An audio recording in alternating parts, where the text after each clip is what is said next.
My name is David Richardson, and you're about to hear the most difficult and yet most liberating confession of my life. This is the story of how a 19-year-old young woman demolished on national television 3.5 decades of my atheist convictions. It was March 2024. I had just turned 58 and was at the peak of my career at CNN. 30 years of investigative journalism had given me a reputation I secretly loved, the destroyer of religious myths. Corrupt politicians, charlatan televangelists, hypocritical religious leaders. They all trembled when they knew they were going to be interviewed by me. That Tuesday night, I walked through the CNN corridors in New York with the confidence of a gladiator entering the arena. My producer had briefed me about the interviewee, a young Muslim woman who was causing controversy on social media for defending Islam at American universities. Another one, I thought to myself, another brainwashed young woman I'm going to help awaken to reality. When I entered the studio, the warm lights greeted me like old friends. It was my territory, my kingdom. On the other side of the table, discreetly adjusting her navy blue hijab, was she, Zara Khalil, 19 years old, daughter of Moroccan immigrants born and raised in Boston. What I didn't know, and this would change everything, is that she was a Hafiza. For those who don't know, a Hafiza is someone who has completely memorized the Holy Quran, all 114 chapters, more than 6,000 verses in Arabic. Zara had achieved this feat at 16 years old while attending high school and preparing for MIT, where she now studied biomedical engineering on a full scholarship. But me, I looked at that sweet-looking young woman sitting calmly with her hands crossed and thought, poor thing, another victim of religious indoctrination. I'm going to liberate her from this mental prison in prime time for the whole country to see. How wrong I was. Before we started recording, I always do a little warm-up with my interviewees. It's my chance to assess the adversary, find their weaknesses, discover where to press. With Zara, I tried the basics. Nervous about your first national interview? She smiled, a genuine smile, unhurried, without anxiety. Actually, no. I'm excited to share the beauty of Islam with your audience. That irritated me. Where was the nervousness, the fear, the insecurity I always exploited? Instead, there was a serenity that was almost disturbing. You know, I'm not going to go easy, right? I'm known for asking tough questions about religion. I hope you do, David. Truth doesn't fear questioning. In fact, the Quran encourages us to question and reflect. At that moment, something should have clicked in my mind. But my arrogance was so great that I interpreted her calm as naivety. Perfect, I thought. She doesn't even know what's coming. Before continuing my confession, do me a favor. Write in the comments how many of you personally know a Hafiza, because I was about to meet my first, and she would change my life forever. The sound technician did the final test. The cameras positioned themselves. The director raised his hand, signaling we would start in 10 seconds. I adjusted my tie, a ritual I always did before destroying a religious person on national television. 5, 4, 3, 2, 1. Good evening, and welcome to Critical Questions. I'm David Richardson, and today we are talking with Zara Khalil, a young Muslim woman who has been defending her religion at American universities, causing controversy. I was about to discover that underestimating a Hafiza was the biggest mistake of my career and the greatest blessing of my life. What happened in the next 47 minutes of the interview not only destroyed my reputation as a destroyer of religious people, it destroyed the very foundation of my atheist worldview. And for the first time in 35 years, I left a TV studio questioning not my interviewee's faith, but my own lack of it. The red camera light turned on, and I launched my first bomb, the one that always worked with young religious people.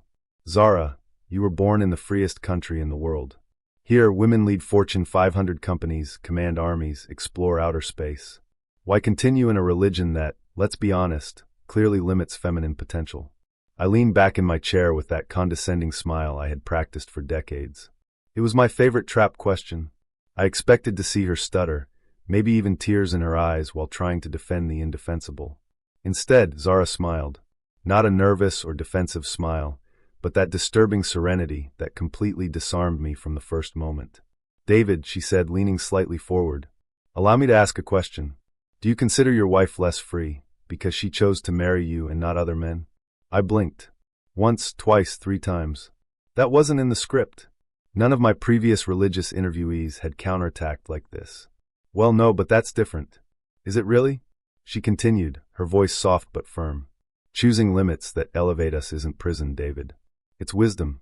I choose to follow the guidance that Allah gave me because I trust that He knows what's best for me.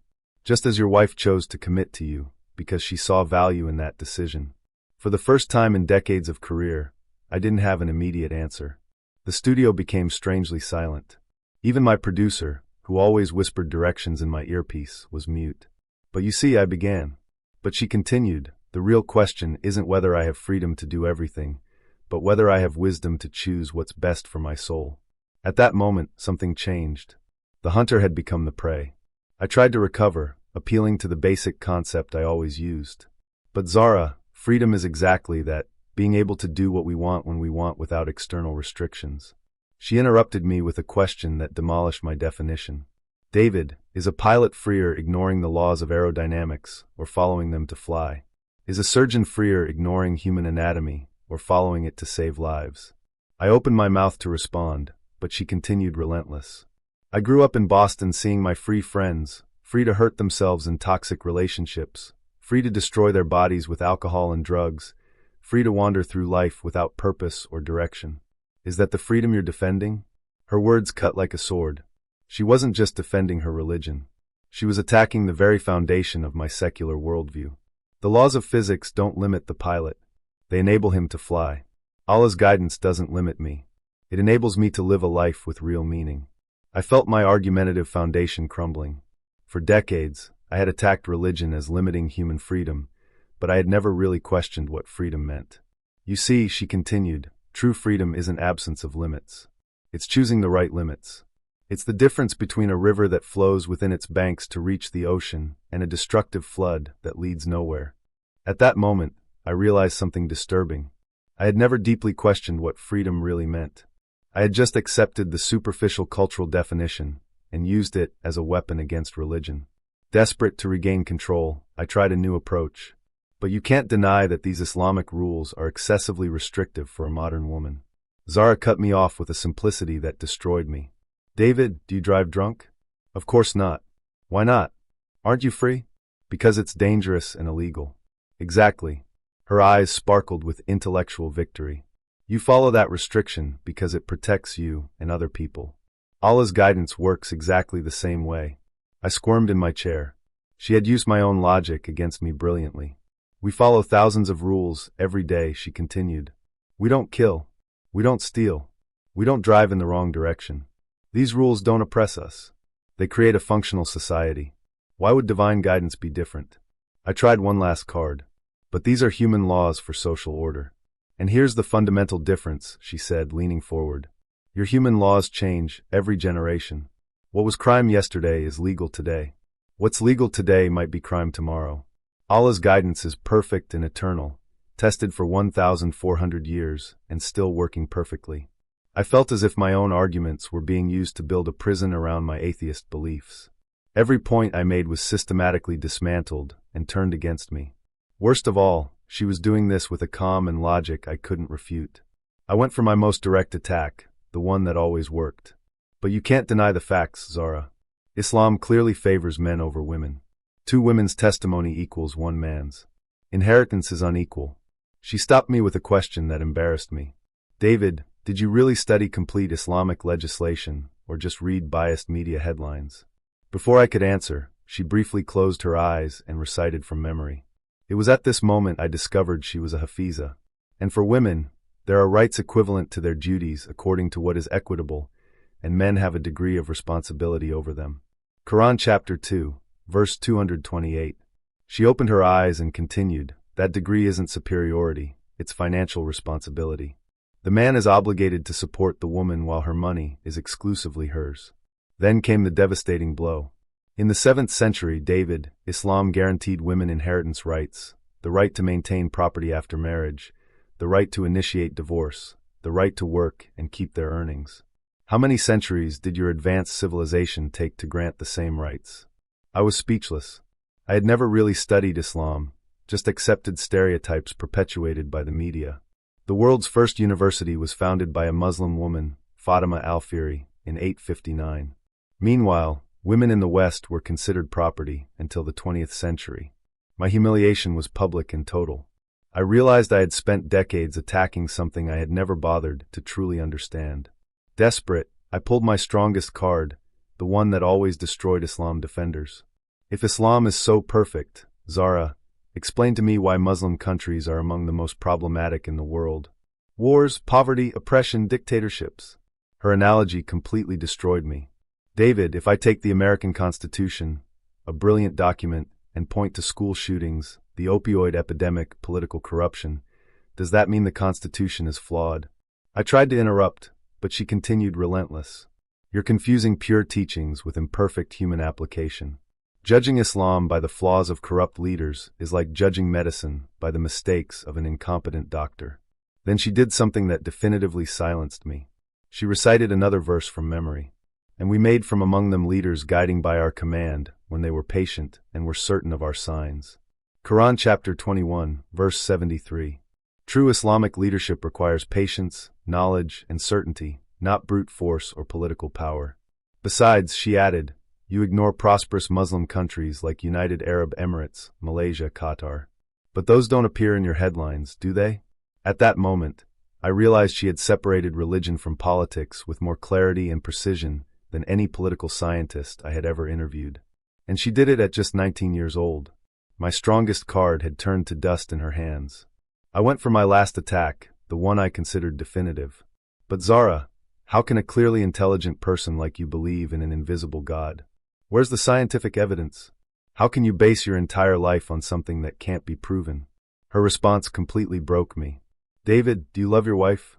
Of course I love her. Can you show me that love? Not your actions or words, but the love itself. Can you put it on a table for me to see? Well, I can't. But you know it exists by its effects, right? By the sacrifices it inspires, the decisions it influences, the peace it brings. I was beginning to understand where she was going. And it terrified me. I see Allah the same way. I don't see him directly, but I see his signs everywhere. In the perfect symmetry of a flower, in the impossible balance that allows life to exist, in the complexity of DNA that our greatest scientists are still trying to decipher. It was at this instant that I felt something literally breaking inside my chest. 35 years of atheist certainty began to crack like ice under pressure. The difference, she continued softly, is that you need faith to believe in love even without seeing it. I need faith to believe in Allah even without seeing him. The question isn't whether we have faith, it's what we place our faith in. For the first time in the interview, I was genuinely shaken. In a final desperate attempt, I appealed to science. But modern science explains all these phenomena without needing a God. Her final response shattered my worldview. David, it was science that discovered the universe had a definite beginning, the Big Bang. But what was before it? It was science that discovered physical constants are precisely calibrated to allow life. But why this impossible precision? Then she recited from memory a verse that left me speechless. And it is he who created all things in pairs. Quran chapter 51, verse 49. This verse was revealed 1,400 years ago, but science only discovered the fundamental duality of creation, particles and antiparticles, in the 20th century. Science, she continued, tells me how things work. Islam tells me why they exist. They're not enemies. They're complementary. At that moment, I realized something devastating. My science only described observable phenomena, but never explained the fundamental why of existence. Why does something exist instead of nothing? Why are the laws of physics exactly as they need to be to allow life? I had spent decades using science as a weapon against religion, but never realized that science at its deepest levels pointed to questions that transcended the scientific method. My materialist worldview was crumbling before my eyes. With a broken voice, I asked a question I hadn't planned. Zara, have you ever doubted? Even being a Hafiza, even having memorized the entire Quran, have you ever questioned your faith? Her honesty touched me deeply. Of course, David. Memorizing the Quran didn't turn me into a robot. At 17, I went through a terrible crisis when my best friend died of cancer. I questioned, if Allah is merciful, why does he allow so much suffering? She paused, her eyes showing a vulnerability she hadn't demonstrated before. But each doubt led me to study more deeply. I discovered that suffering in this temporary world is part of a greater test, and each study strengthened my certainty. Then she said something that broke me. Each verse I memorized wasn't just memorized, David. It was lived. When I recite about patience, I remember my friend's death. When I recite about justice, I remember how I was discriminated against for wearing hijab. The Quran isn't just a book for me. It's my guide through every life experience. At that moment, I deeply envied the peace in her eyes. It was something I had never felt in 58 years of existence, a serene certainty that transcended external circumstances. You see, she concluded, true faith isn't absence of doubts. It's finding answers that satisfy both heart and mind. I looked at this 19-year-old young woman and realized she possessed something that all my education, career, and experience had never given me. Genuine inner peace. I could no longer maintain the professional facade. Live on national television, I made a confession that shocked everyone. Zara, I need to admit something. I entered this studio tonight planning to liberate you from religion. I thought I was doing a public service, but now I feel like you're trying to liberate me from my own prison. The studio fell into total silence. My producer was probably having a heart attack. If someone like me who spent decades publicly attacking Islam wanted to really understand, not to criticize, but to genuinely comprehend, where should I begin? Her response was gentle, without any trace of victory or superiority. Start by reading the Quran with an open heart, David. Not as a journalist looking for flaws, but as a human being seeking truth. Allah guides those who sincerely seek guidance. She closed her eyes and recited her final quote. And those who strive for us, we will surely guide them to our ways. Quran chapter 29, verse 69. For the first time in 35 years, I felt that perhaps there was something infinitely greater than my own intelligence. And for the first time in my life, this didn't frighten me. It comforted me. The interview ended, but my journey was just beginning. 3 months and 17 days after that interview, on June 15, 2024, I pronounced the words that changed my life forever. Ashhadu alla ilaha illallah. I became a Muslim. It wasn't an emotional decision. It was the result of the most rigorous and honest study of my life. I read the entire Quran 3 times, studied the biography of Prophet Muhammad, spoke with Islamic scholars. The more I investigated, the more I discovered that my prejudices were unfounded. I discovered that Islam isn't anti-intellectual. It's super-intellectual. It's not anti-science. It's pro-knowledge. It's not anti-woman. It's pro-human dignity. Zara didn't convert me that night. She planted a seed of doubt in my atheist arrogance. Allah did the rest, guiding me through each question to the answers my soul had always sought. If you've watched this far, perhaps Allah is planting the same seed in you. Don't believe me. Study for yourself. Truth doesn't fear investigation. My name is David Richardson, former convinced atheist, now grateful Muslim. This was the night that destroyed my arrogance and built my faith. Alhamdulillah. All praise belongs to Allah, Lord of the worlds.